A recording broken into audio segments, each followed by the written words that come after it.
and welcome to The Road to Success. I am your host, John C. Abercrombie. Tonight we have an interesting show for you. We have a special guest that will be coming on, and we're going to talk about a hero that I didn't know existed almost in my own backyard. And we're going to make a connection with Corporal Freddie Stowers and the road to success.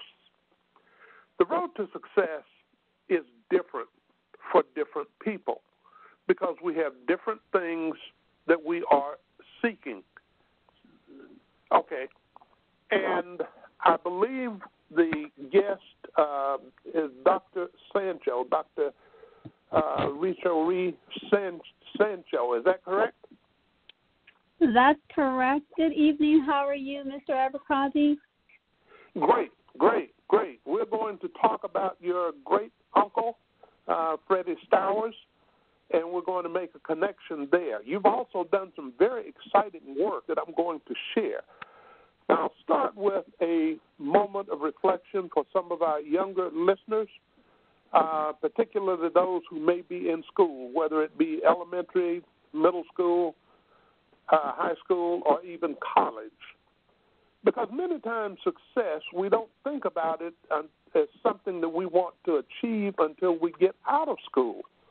But that's not the right time to talk about success. Success you start formulating when you are in school. And some of you have difficulties with school. I had difficulties in some areas. I was very much an introvert, did not want to answer questions in front of the class, even when I knew the answer. It doesn't make sense, but that's the way it was. But you are in a class with your peers. You are there to learn. And if you don't understand something, seek help. First, talk with the teacher, and you may find another student in the class that is more than willing to talk to you. In my family, my daughter was older than my son by 20 months, but I knew almost instinctively that she was going to be a teacher because when she would come home, she would teach him what she had learned. So when he got to school, he had a leg up on everybody. I mean, he had a jump on it, and she is still a school administrator at this point. And my family has a lot of that. And you as kids, when you don't understand, you need to develop enough self-confidence in yourself that you can ask the questions. You can let people know, because if you don't, you'll get further and further behind. Now, there are some suggestions, and Dr. Sancho can come in at any time, but I found, for example, if you are studying a subject and have difficulty, go to YouTube. Go to some of the others that have learning aids. I have before stressed the fact that you can go to Khan Academy, Khan Academy. They have free classes on K through 12 and maybe even some advanced classes. They're free. There's also homework assistance that they can give you there. To some of our older readers who may be looking at different subject matter, I've talked about Udemy, udemy.com, and they have low-cost classes that you can also take. When I talk about education, there is a formal education which we get in school, and I am a very strong supporter of that. But that's not the only way that we gain our education. We gain it from talking to people. We gain it from interests that we have. And if you don't have an interest in something, study those things that you are interested in. Now, don't flunk out because you see the relevance. But what we're going into now is an area in which I had little regard for because we're talking about history. And I'm going to tie that history to success.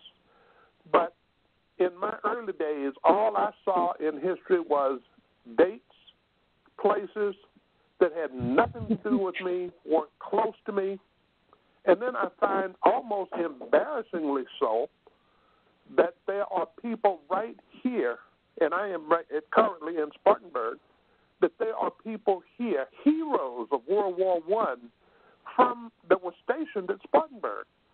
And then I find that Freddie Stowers is from Sandy Springs, South Carolina, about 70 miles from here. It's near Clemson. And I was decades and decades old before I ever realized what he contributed to the very foundation of this country. He is a hero, and we're going to talk about him.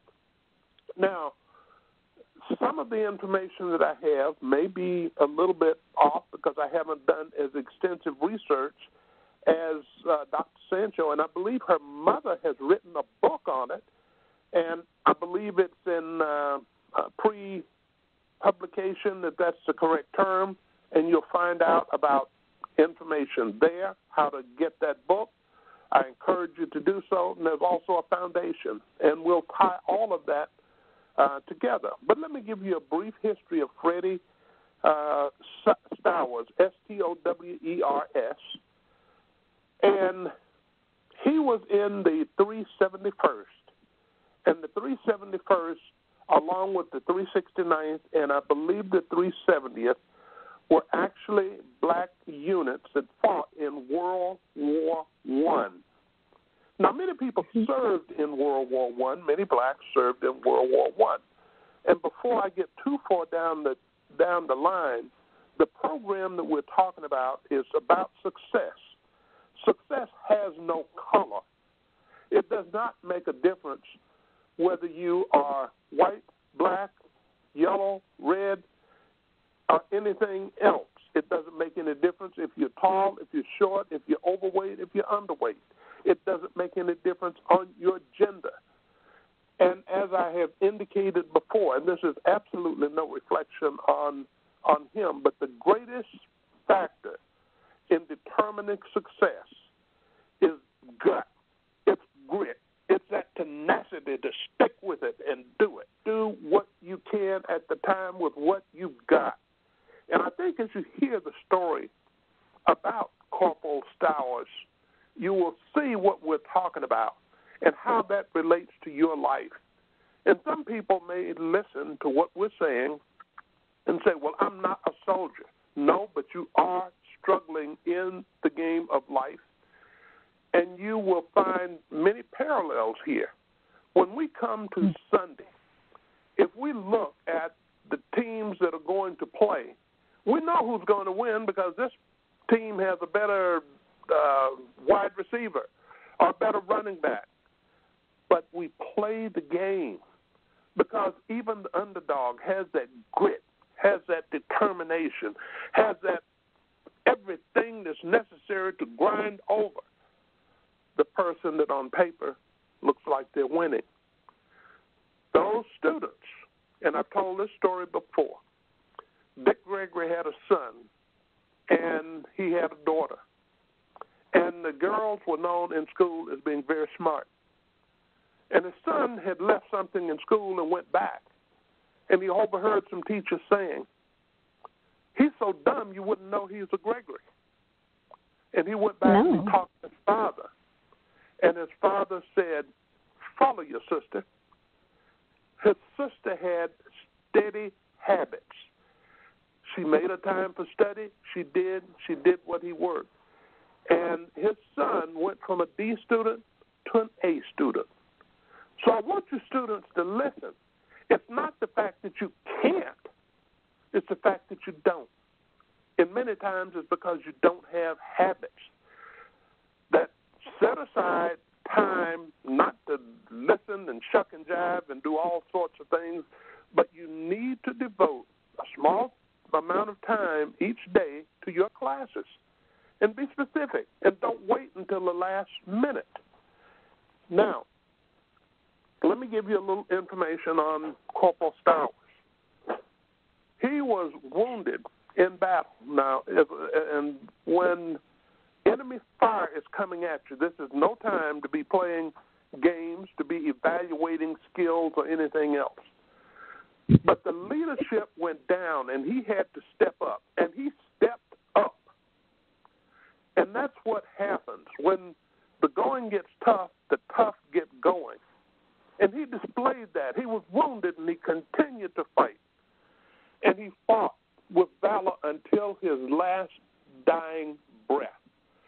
what makes humans. That's what makes success, is we are placed in situations. Now, if I go back to World War I, the country was even more racist than it is now, because many of the blacks who went into the military did auxiliary functions or ancillary functions. They were offloading ships. They were digging ditches. They were doing other things. Not that this is not a noble cause, but many people were not allowed to express their given abilities because of segregation that was there. When we look at the 369, I'll take one person in particular, and that's Charles Hamilton Houston, who was with the 369. The treatment that he received here in Spartanburg propelled him to go on to study law. And he basically built the Howard Law School, one of the most respected law schools in the country. One of the people that he trained was Thurgood Marshall, who sat on the Supreme Court. But when we look at one of the most decisive decisions in this country, that was Brown v. Board.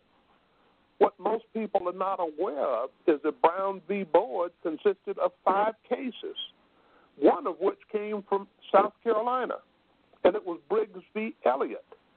And that case involved when they built Lake Strom Thurmond, there were kids that had to walk 9 miles each way to school. And when they put in that lake, there were some students that had to row a boat across a body of water and then make the 9-mile walk. And one of them drowned. And that the parents asked the school district for a bus. They had 33 buses, all for white students, none for blacks. They put their money together, and they bought a bus. And they said, well, give us gas. And they said, no. That fight, and Hamilton Houston, who had been here in Spartanburg, went on to lead a challenge. He was a technical person. He took pictures. He took pictures of the white schools. He took pictures of the black schools. And they were so disparate in the treatment that they were getting and the conditions that they had. Many of the schools had no bathroom, no running water. In some schools, you could sit in the classroom and look outside and not be looking out of a window. There are people that are listening to us that are going to be impressed by what Corporal Stowers did. Now, we think that all history happened somewhere else. I've just given you 2 examples that happened right here in our backyard. At this point, Dr. Sancho, would you tell us a little bit about the story of Freddie Stowers that I have so run over and not given a lot of the details? But if you would please enlighten us on some of those things, and we will go back and put it together as to how success comes from those who are dedicated and those who grind it out to the very end. Well, most certainly, Mr. Abercrombie, and thank you so much. You did do our ancestor, great-uncle Freddie, in my case. You did do him justice in speaking, and thank you for speaking to all of the youth that are out there. You said so many different things that I wanted to chime in on, but I'm very keen at listening a lot of times so that I can observe what is being said. You mentioned some information about students not moving forward sometimes to do their best. And I know that you and I were speaking earlier about the way that sometimes they're not given the help that they need so that they can't reach their full potential. In a way, some could say that Corporal Freddie Stowers had the same situation. I remember also for myself, as this goes through actually his ancestral line, a lot of the cousins, a lot of the daughters, a lot of the sons, a lot of the grandchildren, the aunts, as well as the uncles and nephews, they go through or went through the same thing, and many of them now are experiencing these things as well. I graduated when I was 15 years old, and we can imagine Corporal Freddie Stowers ended up dying when he was the age 22. I graduated from college when I was 21 years old, and I think to myself that just a year later in his life, which was lost on the battlefield, and a bit of trickery, I might add, from the Germans. But I'll explain, I guess, that a little bit later. I know you know that part of the story. But during that time, he passed away just a year after I would have left college, and maybe 2 years or 3 years after some who just entered currently. So when we talk about children not having the capacity or not having the potential or not having the leadership that they need to be able to move forward and excel, Corporal Freddie Stowers is a testament to how that is just not true. And it shows that whatever it is that we want to endeavor to achieve, we can, because he was actually the grandson of slaves. So he was born way back in 1896. And he was a farmhand. He worked on the farm right here in land in Sandy Springs, South Carolina. And when he ended up going into the military through the draft, he was sent overseas where everyone around him was speaking a different language. The United States actually had decided that the American Expeditionary Forces that were run by that time by General Pershing were not going to allow the group to be separated. So the Americans were supposed to stay together. But those Americans didn't include African Americans. Those particular soldiers were fielded out, and they were allowed to go. And the French said, hey, we need some help here. We're on the front lines. We're dying. We need some assistance. We'll take those African American soldiers if you'll send them our way. And guess what? That's what happened. So Great Uncle Freddie actually ended up being in one of the top 10% because, as you mentioned earlier, our African-American soldiers were not actually put out on the front lines. And in fact, let's think about the time period. A lot of people were afraid to ensure that they had guns in their hands because they weren't certain what they were going to do with those guns. Were they going to fight back because they had been experiencing racism for so long? Were they going to take this opportunity to then turn against those who were around them who were not the same color as they were? Or were they going to actually fight for the nation, fight with those around them? So he was in what we call the top 10%, and they were able to move forward. And I know that doesn't sound like much of a blessing, but it shows just how rare his position was in the first place, that he actually ended up on the battleground. And as you said, he was shot fatally. He was shot a few times before he passed away, but I think one of the most interesting aspects of his story, which can also be found on his citation, we also have it listed at the family site, which can be found at corporalfreddiestowers.org, was that the Germans actually played a bit of trickery. They conceded defeat. They stood up as if they were feigning. Actually, they were feigning surrender. And they took the African-American soldiers and their commanders, who began to move towards them to say, okay, hey, you're surrendering, we're going to come and get you. Great, we have some rations we can take back. We can take this hill, which was called Côte 188, or what we call Hill 188 because they were in France. They said, we're going to go ahead and take this hill, and you made it easy for us. But alas, as they started to move towards the Germans jumped back into the trenches, and they opened fire. So all of those who were a part of the 93rd Division, which was the 371st Infantry Regiment, that were out there in the open space, they were killed. They were decimated. So Corporal Freddie Stowers ran back into the trenches, as the story goes, and he began to move forward again in his own volition, without any commander there telling him what to do.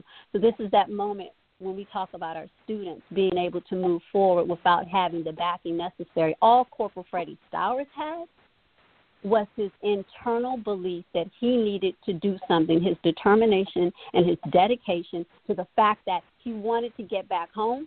And in order to get back home, he had to first take care of this situation, and he wanted to make sure those around him were able to do the same. So you see, we all have a goal. So what is that goal going to be for all of us, young or seasoned? And for him, it was to move forward. And he ended up taking leadership at that moment, because when he stood up and moved forward, his comrades behind him saw that they could do the same thing. They couldn't believe he had gotten so far without being shot down. So they all decided to follow him. They all followed after him. He lost his life that day because he was mortally wounded, but they were able to take that hill, and that hill became a point of the turning point of that particular location in World War I in Germany.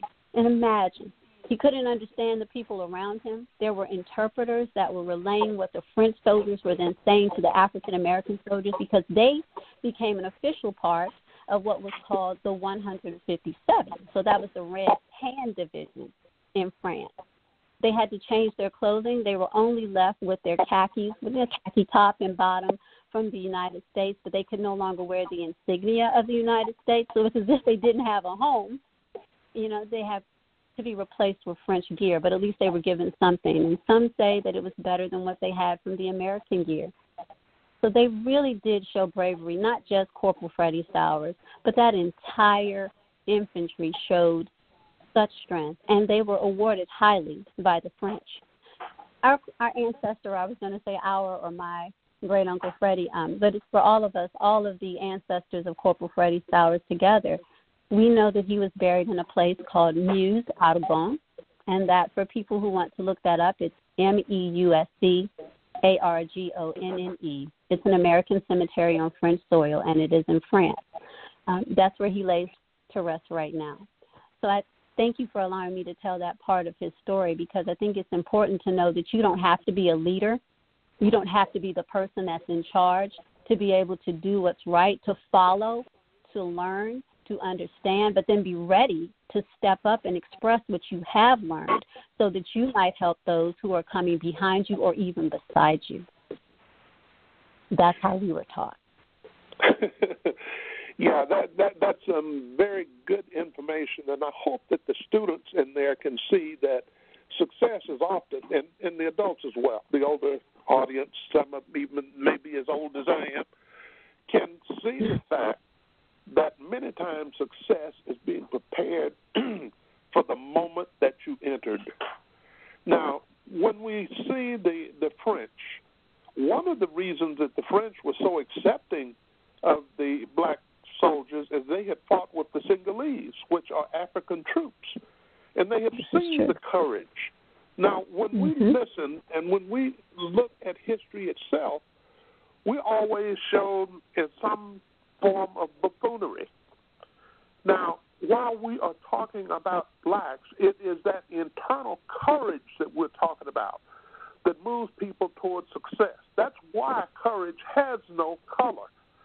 Now, as I refer to that, we sometimes look at history as if it is absolutely correct, because we sometimes see, for example, the Red Tails who came out in World War II.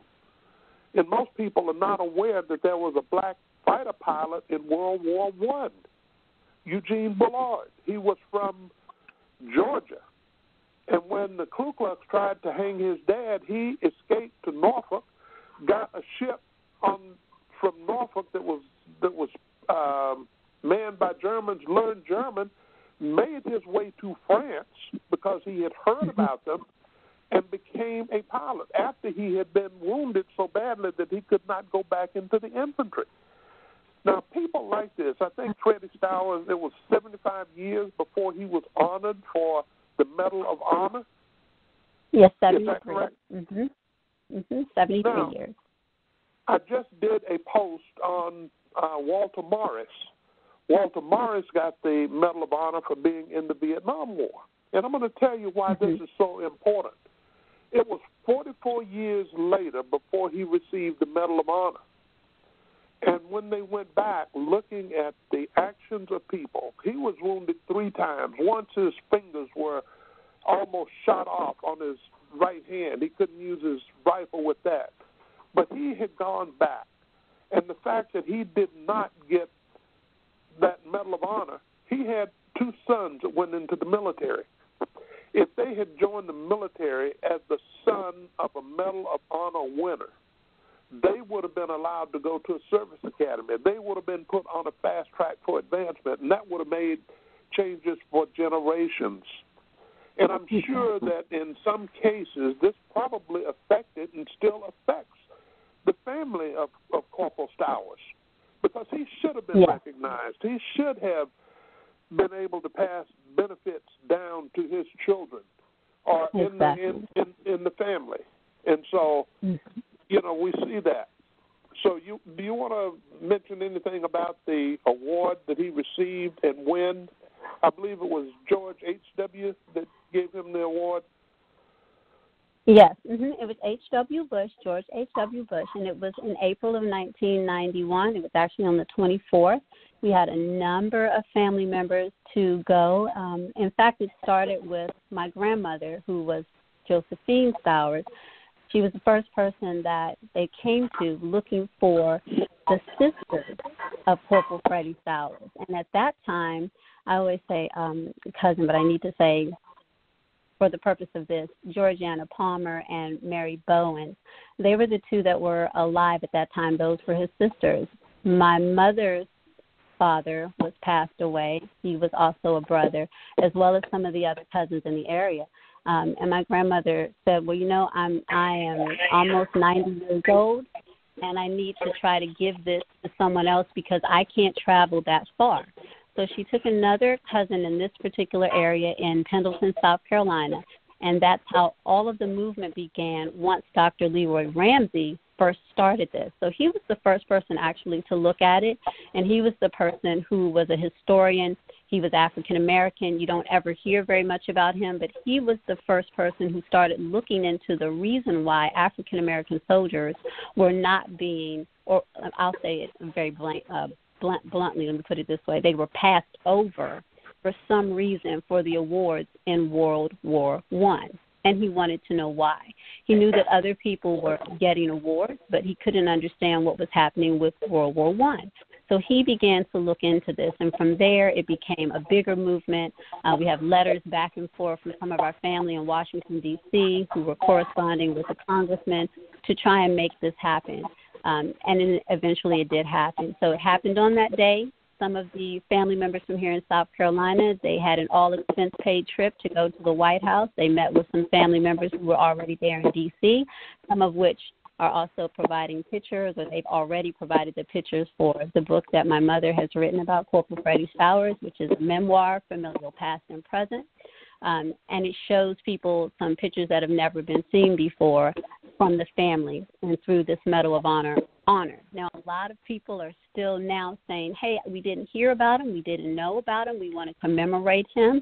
So there's an annual commemoration that's now being done for him that the Clemson Sunrise Rotary Club, of which I am a part, has decided to take up this cause. It was started in 2018 by Tony Stowers Jackson, and the purpose of it now is to become annualized with other groups and other Medal of Honor Association winners so that they can come forward and say, we want to honor our veterans, not only our veterans, but those individuals who are in South Carolina and the young people who need to find inspiration to know that there's a person of color that they can actually look up to, that they can see and be inspired by.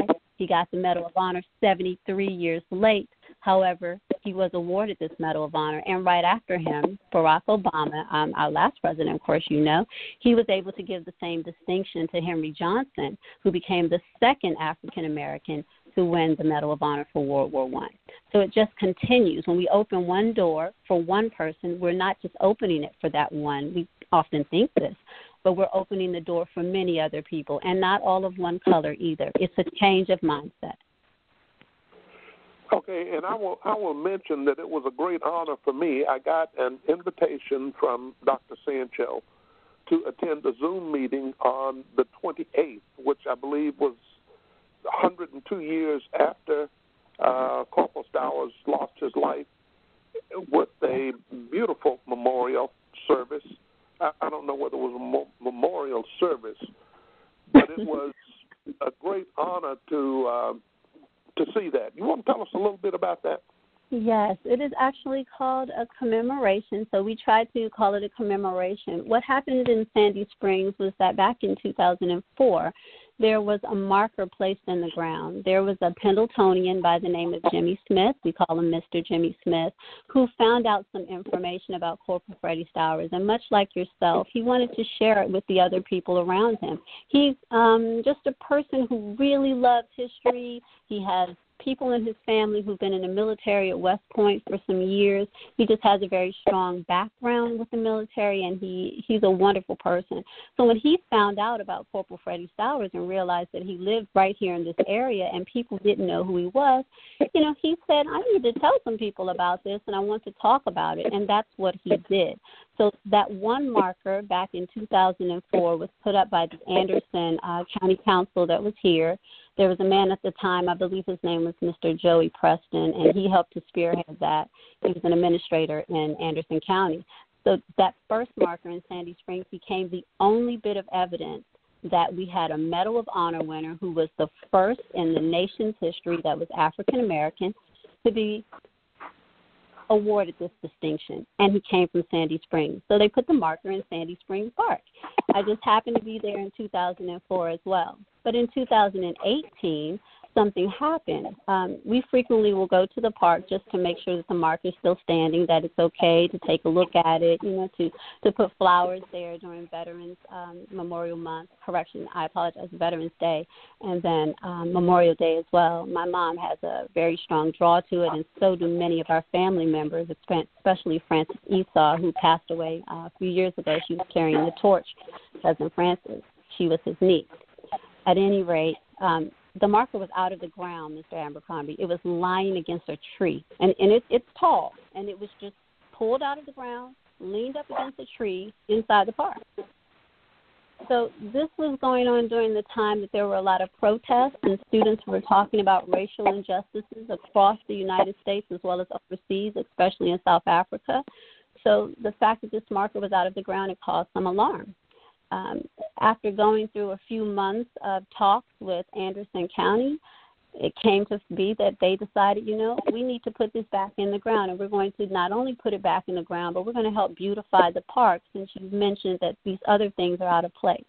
So that's what kind of sparked the commemorative event. My mom said, and she is Tawny Stowers Jackson, and she said to me, we need to let everyone here know that this is the centennial, and he is a national hero. It's the centennial of not just his death, but it's the centennial of this entire county and death when they lost this soldier and so many others that he represented from this area. So that's what happened. You're asking me to tell you in short, so and that's the long form, but in 2020, the Clemson Sunrise Rotary Club, they were so helpful. Mr. Tom Von Canel was just the driving force behind it. He has such a strong love for veterans. He's a veteran himself. And he said, so much is happening. Our country has protests happening right now, just as they were back in 2015, just as they were back in 2018, but it's worse now. He said we all need to come together, and the Clemson Sunrise Rotary Club is going to pledge that we're going to try to make this an annual event. And once that happened, the Clemson Persian Rifles stepped in, the Clemson Veterans Student Association stepped in, and 3 other groups stepped in along with Vets Helping Vets. And that was the ceremony, or what we call the commemoration, that you saw for Corporal Freddie Stowers on September the 28th, 2020 this year. And we plan to make it better and bigger next year, and just to make sure that everyone gets a chance to realize that veterans are really the driving force. I say again because that's important, the driving force of keeping us safe here in America. I think we might take that for granted sometimes, that we can't go overseas and do what we want to do and say what we want to say in some areas, especially one in particular that is known that I just learned more about. It's called Ambazonia in Africa. I think young people need to know this. Corporal Freddie Stowers used to walk a long distance just to get to where he had to work on a farm. Then he got shipped overseas. He ended up getting killed, became a hero 73 years later. But if you look at that life, imagine during all of that time, he was just another soldier, just another number, as so many of our students feel they are today. So, if anything, his legacy just inspires me, and I pray that it helps to inspire some others that are listening. Don't give up. You don't need to give up. It certainly should inspire others. Not. And I hope that those people that are listening listen to a message that was hidden in the information that was presented by Dr. Sancho. And that is that we can make, listening to this program can make a difference. because you see where they went and talked to people about the marker that had been moved. It came back, and it came back in a better condition. That's what each one of us wants to do, as much as possible. So while we want to point fingers and say, you should do it, no, you should do it. Not the person in front of you, not the person beside you. You have capabilities of making changes. And we see a family here that has done remarkable work to honor it. Freddie Stowers' name should not be just a local South Carolina name. It should be nationwide. There are not that many Medal of Honor winners. There are not that many people, but they have the courage. They have the tenacity. They stand up when it is necessary and do what is necessary. Now, Dr. Sancho, would you tell us a little bit about the book and what we can do in order to maybe get copies, where it stands in the process, and what we can do there? Yes, thank you so much for asking. It's very funny. It's a little bit of a tickle because this book is actually divided into two parts. It's a very short read, so it would be easy for anyone to read it and understand it. Tawny Sowers Jackson wanted to make sure that was the case. The front portion of the book, or the beginning of the book, tells you a bit about his life. It tells you a bit about Corporal Stowers' upbringing. It tells you all about the war. It gives you statistics and facts of African Americans who have served, and it even talks a little bit about the draft. And the second most major portion of the book is dedicated to exactly what you just spoke about, the fact that in 2018 that marker could have been lost. We have no idea why it was unearthed. We don't know what someone intended to do with it, maybe nothing. We don't know. But what we do know is that it ended up in the back of the family car, and it was taken around to different family members to say, what should we do? This is what we're going to do. Let's head to our councilman. Let's head to the county. Let's try and go make a difference about it. So that book explains to you in detail everything that happened from the beginning to the end. And not only is it just a testament of how the family worked really hard to make sure that it was put back together. It also shows how it took a concerted effort, a collaborative effort between both the community as well as residents as well as the municipal bodies to get it placed back where it was supposed to. But then that other lesson, as you're speaking about, that lesson that's kind of unspoken, it's underlying in there, is the message of how you can do the same if you find yourself in the midst of a problem or a situation and you don't know where to go. Tawny Sowers Jackson outlines that in her book, and she also outlines how you can deal with potential discrimination that seems to rise around you. Do you fight it? Do you argue? Do you get angry? Do you point fingers? Do you yell? Or do you find ways around that? So that is also in her book. It is currently, I think you can find it at, let me make sure I have the page for you. Yeah, there it is, corporalfreddiestowers.org. You go from the home page to the legacy page, and you'll see an image of the front of the book.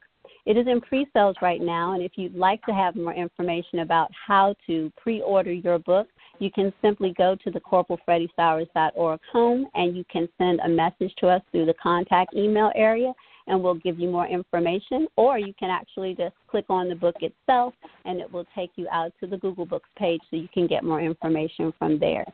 Don't rest until you have it in your hands, but by the end of this month, it will also be on Amazon Kindle. So we're excited about that as well. Thank you for mentioning it. I am very excited about that, and I like the fact that you talked about the possible outcomes of what we can do. Something can happen to us. We can get angry. We can jump up and down. We can shout. We can act a fool, or we can take positive action. And we can do it with a strategy. And that I hope that not only our younger people listen to and take heed of, but there are older people that have denied themselves success because they have sat around and they've pouted and they've given reasons why it can't.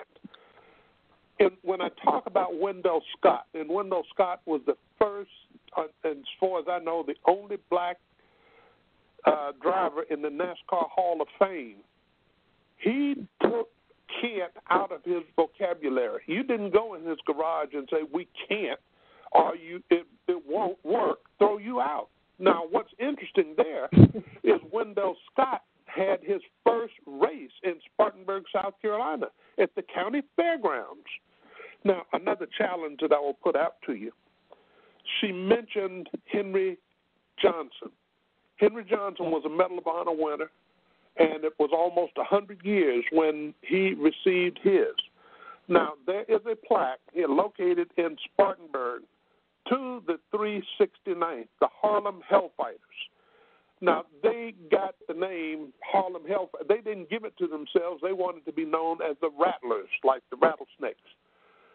But their ferocity in battle was given to them by the Germans as they tried to conquer France.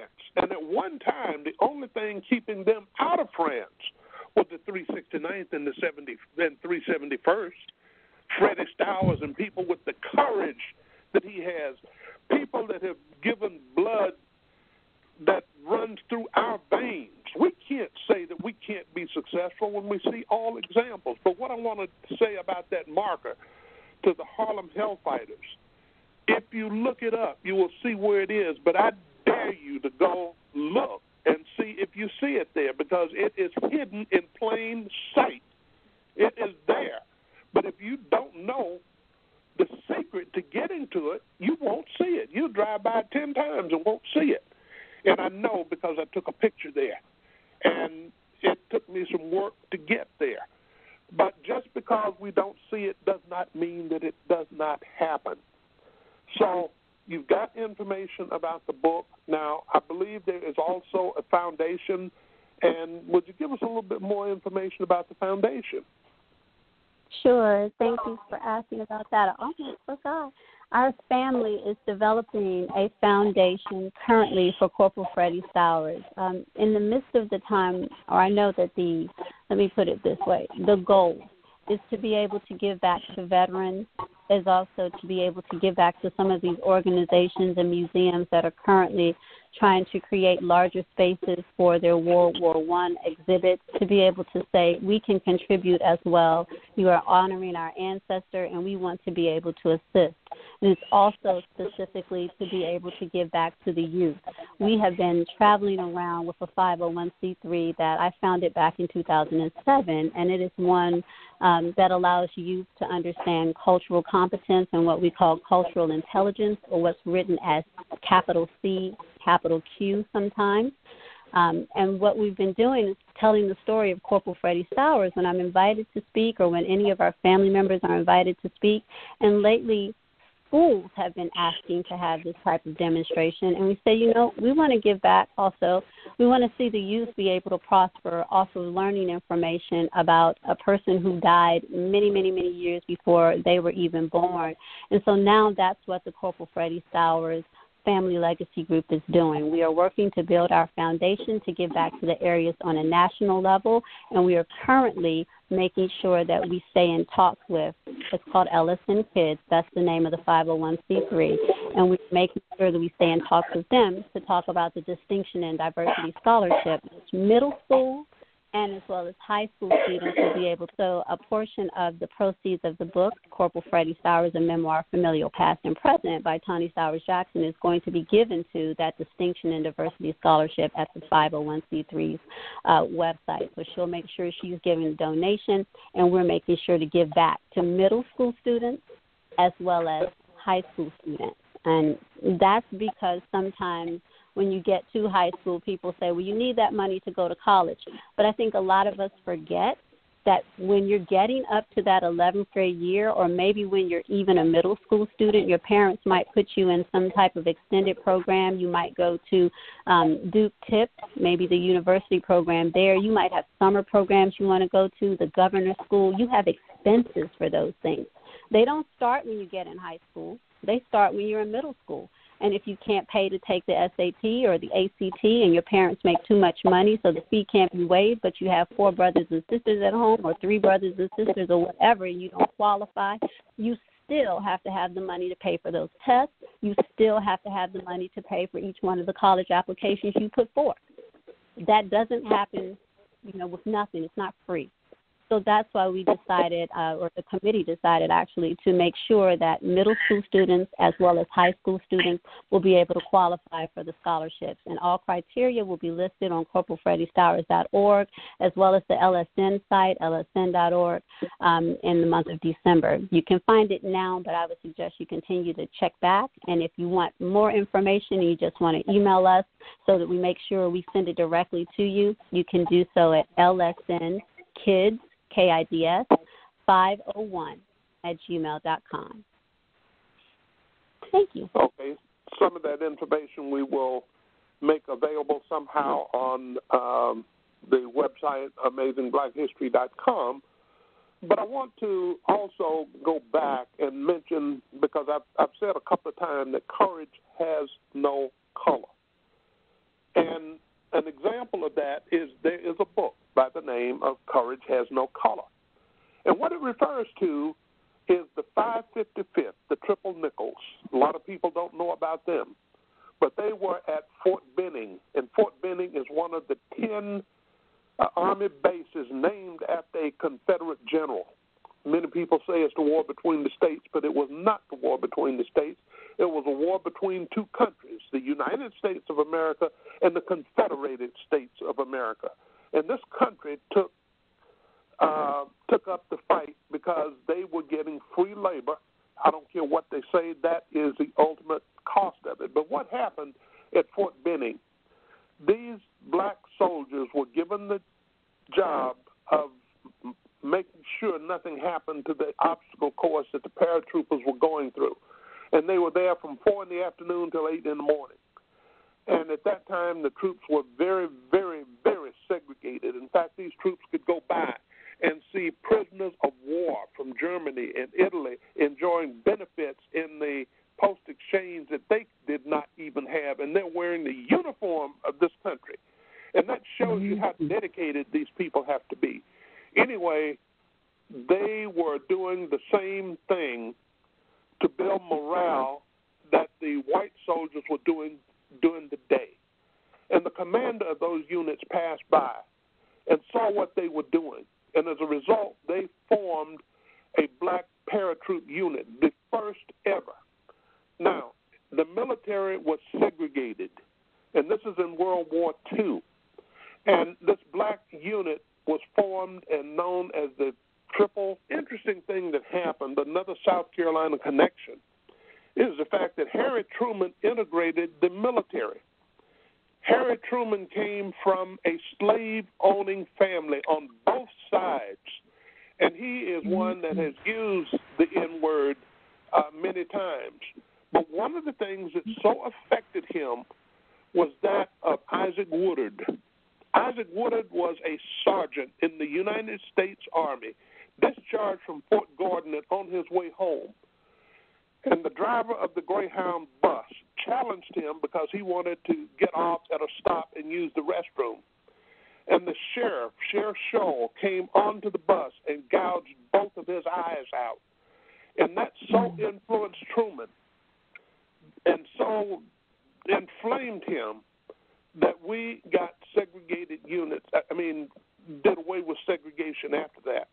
The 555 thought they were going to war, but the conflict that they were going for was resolved before they got there. But they were headed west on a train. They got to Pendleton, Oregon. Now, Pendleton, Oregon is about 50 miles from where I lived for decades. And they were employed as smoke jumpers because the Japanese were sending incendiary devices across the ocean, starting forest fires on the West Coast. And they were deployed at Hanford, which is a nuclear reprocessing facility where I worked at for many decades. And I knew nothing about this. But any individual can make a change, and that's where the book Courage Has No Color. They did over 1,200 jumps. There was one fatality. A guy got hung up in a tree at about 150 feet up in the air, and the limb broke, and he dropped to his death. But they taught them how to handle bears and rattlesnakes as part of their training. And these men were, and I won't go into because it's a little bit off topic, but the Pendleton Roundup is a rodeo, and I won't go into the guy that won the bull riding competition twice, and my good friend Leon Coffey. But anyway, we'll save that for another day. But the fact is, we can make changes. Go ahead. That's right. You're on topic because you're still talking about bravery and courage, and you're talking about overcoming. I am loving this. Please continue. Yeah, there is so much there. If you go to the website, AmazingBlackHistory.com, and I post weekly. Today I posted a very unusual article because I posted about Reverend Robert Gretz. Robert Gretz was a white minister who was one of the leaders of the Montgomery bus boycott, and yet we don't know about it. Now, it took courage for him to do that because other white ministers that said anything were either fired or threatened with being fired, and they backed down. But this man did. He stood up. Now, as we look, I want to make another example here because in Montgomery, Martin Luther King was not a leader when he went there. He was nominated to head the association by Edgar Nathaniel French, who I met at Livingstone College as he and his family lived in Salisbury at the time. But he was a young man. We sometimes look at success as being based on age. I'm too young to be successful. I'm too old to be successful. That's a bunch of junk. And we need to get that stuff cleared out of our heads. There is nothing more important than having your mind set on the fact that you can become successful. That's the purpose of the program. That was the purpose. Now, Dr.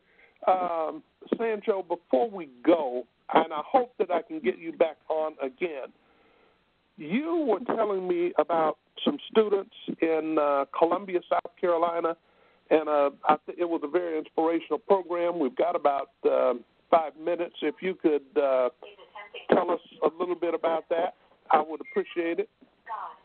Yes, no problem. That is a delight for me. They were the topic of the dissertation that I spent some years working on. I can't tell you exactly where they were, but what I can tell you is that they helped to inspire what I call K-12 civil leadership.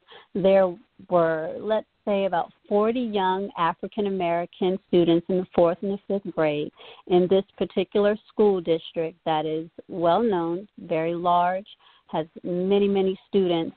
And it just so happened that I happened upon this particular group because I was listening at a community meeting.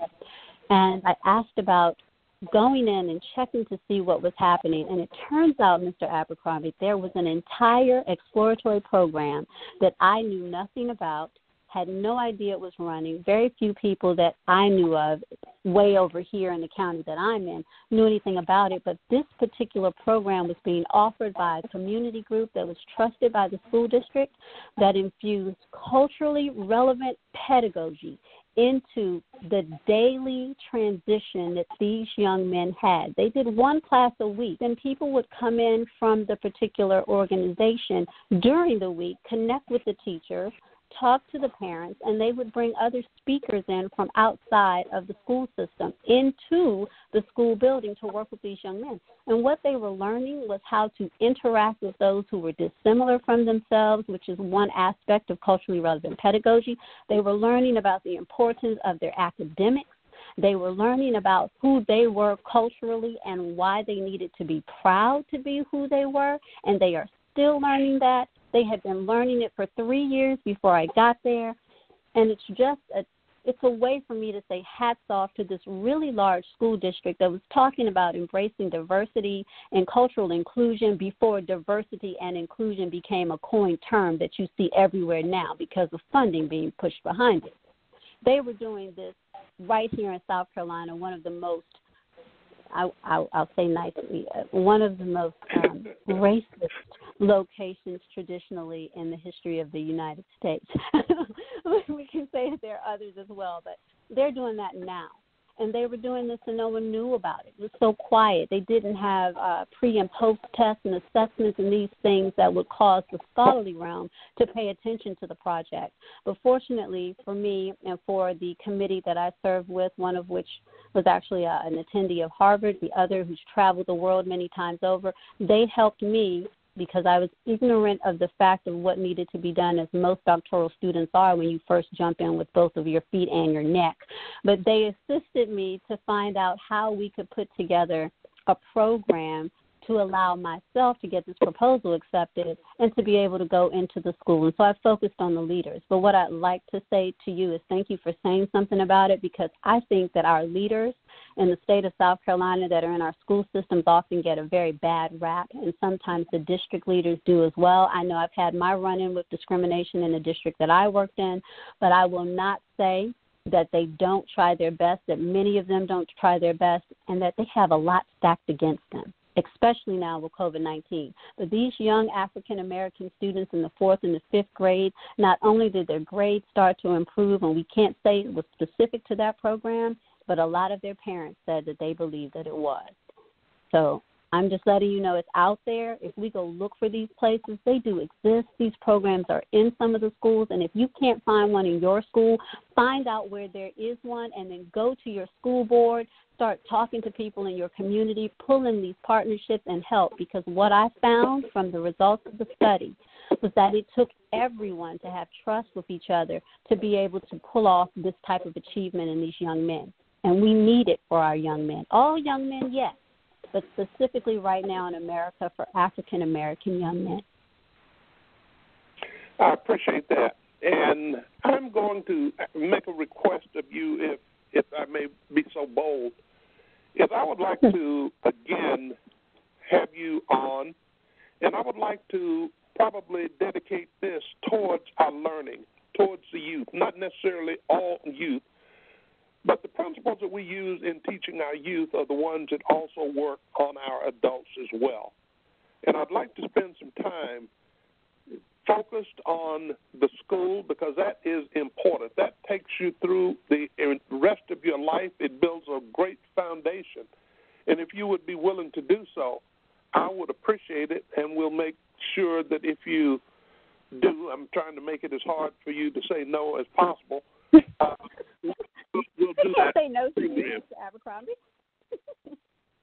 Okay. Yes, I would definitely come back. Yes, thank you for asking. And I appreciate it. Our guest tonight has been Rogery Sancho. I hope I did not butcher that name up, Dr. Sancho. And we have talked about Corporal Freddie Stowers and how that interfaces with to hearing you again, being with you again next Thursday, 7 o'clock Eastern, 4 o'clock Pacific, and whatever that translates out into you in your area. Be blessed, my friends. Be blessed. The program is The Road to Success.